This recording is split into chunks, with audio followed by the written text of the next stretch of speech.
The night was cold in London. Not the kind of cold that touches your skin, but the kind that reaches deep into your bones, where even your thoughts start to shiver. On the empty streets of Stratford, a young man named Aidan Cole, 27 years old, walked alone under the dim yellow streetlights.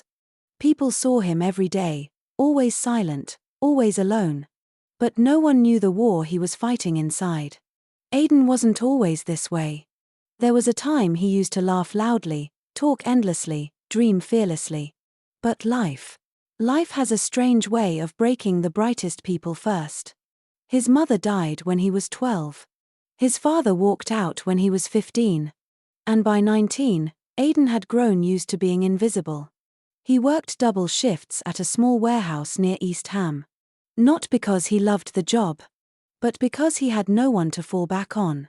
Rent, food, bills. A never-ending loop that drained his soul drop by drop.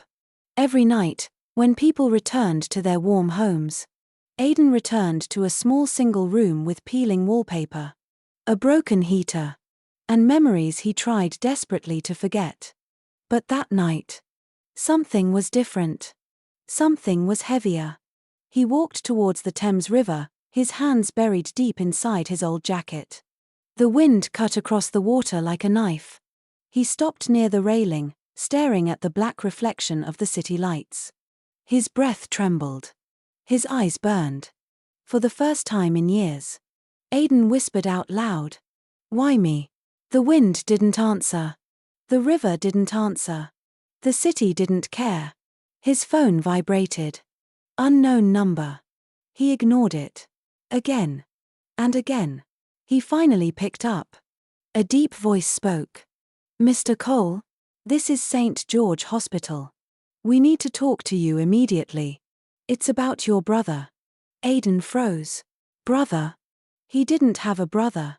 At least, he thought he didn't. The voice continued. "Please come as soon as possible." For the first time in years, Aidan felt something strange. Panic, confusion, and a tiny spark of hope. He rushed to the bus stop, his heartbeat louder than the traffic. As he sat inside the nearly empty bus, his mind raced. Brother? How? Who? He looked out the window as the city passed by. Glowing towers, busy roads, rushing people. All unaware that someone's life was shifting tonight. When he reached St. George Hospital, the receptionist guided him to room 406. Aidan's legs felt heavy. As he pushed the door, his heart stopped.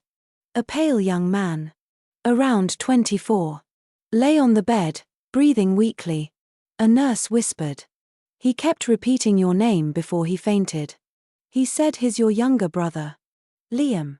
Aidan felt like the ground slipped from under him.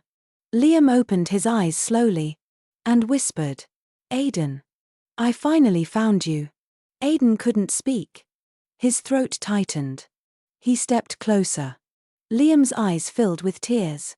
"Mum didn't die that night. She saved me. And sent me away to keep me safe. From Dad." Aidan's entire world collapsed. Everything he believed, everything he hated, everything he survived, was suddenly shattered. His dead mother was alive. And he had a brother he never knew. Aidan sat on the chair, shaking. Liam slowly lifted his hand and whispered, "I searched for you for 10 years. Because I didn't want you to be alone anymore." Aidan broke down. For the first time in 15 years. He cried. Not from pain, but from the shock of being needed. From the warmth of being loved. From the feeling of not being alone in the world. But life doesn't give miracles without testing them. The doctor entered the room with a heavy face. "Mr. Cole, your brother's condition is severe. We need to talk about his surgery." Aidan wiped his tears. "Do whatever it takes. I'll pay." The doctor sighed. "It's not the money. It's the time. He doesn't have much left." Aidan stared at the doctor. His heart sinking again. "How long?" The doctor looked down. "Maybe a week."